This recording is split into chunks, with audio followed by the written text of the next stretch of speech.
Ủa? Bông thoa mến, bông xanh mến. Mày nhà chú cái đó là nhau mến à, chú cái đó phải khoai hao nữa mến. Ồ con chết bông mà. Ơi đừng có bạn gì chú cái đó là chuyện trời giá ơi, chú cái đó là bát bông bát. Đúng quá chấp đi. Bát cho nên là cái sắp hai bát. Hả? Phải chụp hình không. Được không? Phải chụp hình này. Đấy.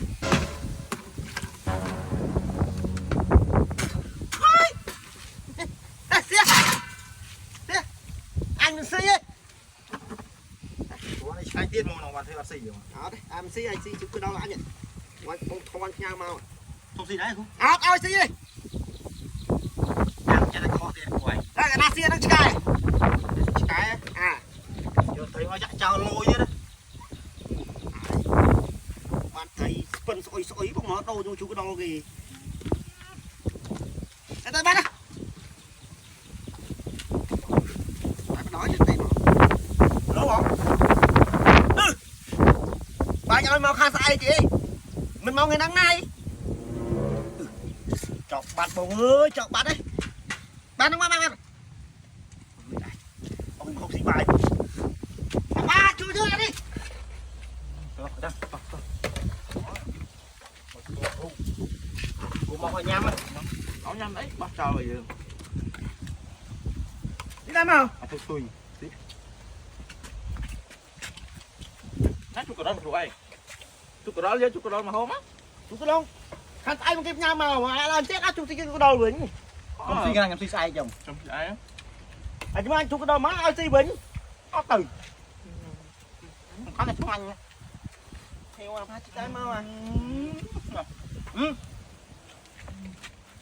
Nè.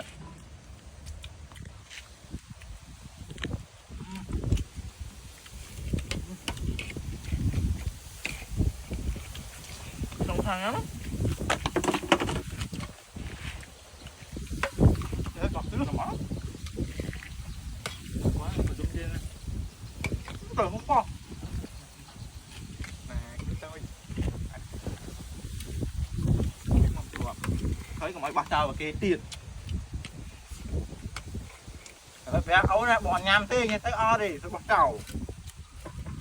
Chụp rồi. Mình ngày đang nhắm tê. Mười thì mười.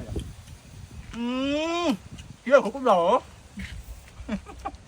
Chụp rồi liệp được ngói đây nụ. Thuộc lòng chiên.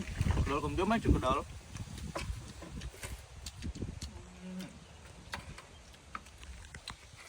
Mấy con ngày nước bánh thấy không bay vậy? Chụp đó là con tròn mà đà rồi nè. Ăn vậy thích dùng đây kia.